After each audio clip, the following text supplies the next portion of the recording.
အိမ်တအိမ်ကတောင်အရက်ကိုမျက်နှာမူထားတဲ့ဆိုရင်ဒီအချက်တွေကိုမဖြစ်မနေသိထားရမယ်ပထမတစ်ချက်ကဘာလဲဆိုတော့ဒီအရက်မျက်နှာရဲ့ five element တွေပါတယ်ဘယ်တက်ကြလဲဆိုတာပါတောင်အရက်ကိုမျက်နှာမူထားတဲ့ apartment villa resident condo နောက်ပြီးလို့ရှိရင်လုံးချင်းအိမ်ဘာပဲဖြစ်ဖြစ်တောင်အရက်ကိုမျက်နှာမူထားတဲ့ building တိုင်းကကျမတို့မီးတက်ကိုမျက်နှာမူထားတဲ့အိမ်လို့ခြေလို့သတ်မှတ်ပါတယ်မီးတက်ကိုမျက်နှာမူထားတဲ့အိမ်မှာနေထိုင်နေတဲ့သူအလုံးကဘယ်လိုမျိုးစီးပွားရေးကိုလုပ်ရင်ပို့ပြီးတော့မှမူရင်း energy ရဲ့အထောက်ပံ့ကိုရစေနိုင်လဲဆိုတော့ဖြော်ပြရေးလုပ်ငန်းတွေစားတောက်ဆိုင်တွေနောက်ပြီးလို့ရှိရင်ဒီလျှက်စစ်ပစ္စည်း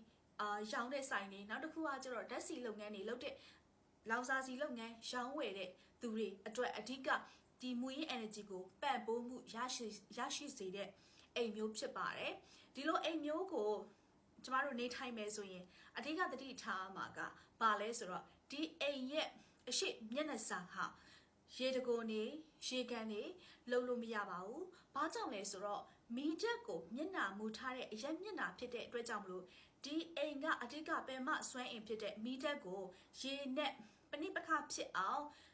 ကြိုတင်ကြံစီထားသလိုဖြစ်သွားပြီးတော့မှစွမ်းအင်ကပေးတဲ့အထောက်ပံ့အားလုံးကိုဆုံးရှုံးပြီးသွားဖြစ်သွားမှာဖြစ်ပါတယ်။တောင်အရက်ကိုမျက်နှာမူထားတဲ့အိမ်တိုင်းဟာကျမတို့ကဒီမီးတက်ကိုအားကောင်းလာအောင်လုပ်ခြင်းအပြင်မီးတက်ကပေးတဲ့စီးပွားရေးအထောက်အပံ့တွေကိုများစွာရရှိစေမှာဖြစ်ပါတယ်။ဆိုတော့မီးတက်ကိုဖျက်ဆီးစေမဲ့ရေဓာတ် element တွေကိုဒီအိမ်ရဲ့မျက်နှာစာမှာဖန်တီးတာမျိုးဒီရေတကွန်တွေရေကန်တွေလောက်တာမျိုးwater နဲ့ဆိုင်တဲ့ element တွေကိုထပ်ပြီးပေါင်းထည့်တာမျိုးwater energy ပါတဲ့ပစ္စည်းတွေများစွာထည့်ထားတာမျိုးကိုကျတို့ကလုံးဝရှောင်ပေးရမှာဖြစ်ပါတယ်ဆိုတော့မီးတက်ကိုပို့ပြီးအားကောင်းလာစေအောင်ဒီအရက်မျက်နှာမှာဘာတွေထည့်လို့ရလဲဆိုတော့မီးတက်ကိုမွေးဖွားပေးတဲ့တစ်တက်ကိုလည်းထည့်လို့ရပါတယ်တစ်ပင်တွေစိုက်ပျိုးထားတာတစ်တက်နဲ့ဆိုင်တဲ့ပြိဘောကတွေထားတာတစ်တက်နဲ့ဆိုင်တဲ့ကာလာလေးတွေထားတာတစ်တက်နဲ့ဆိုင်တဲ့ပပုတွေထားတာမျိုးခါဒီအိမ်ရဲ့ပင်မစွမ်းအင်ကိုအားပေးရာရောက်ပါတယ်သို့တော်လည်းကျမတို့ရောက်ရှိနေတာဖေးရီယော့တိုင်းမိခေတ်ကာလကိုရောက်ရှိနေတာဖြစ်တဲ့အတွက်ကြောင့်မလို့ပင်မ energy ဟာ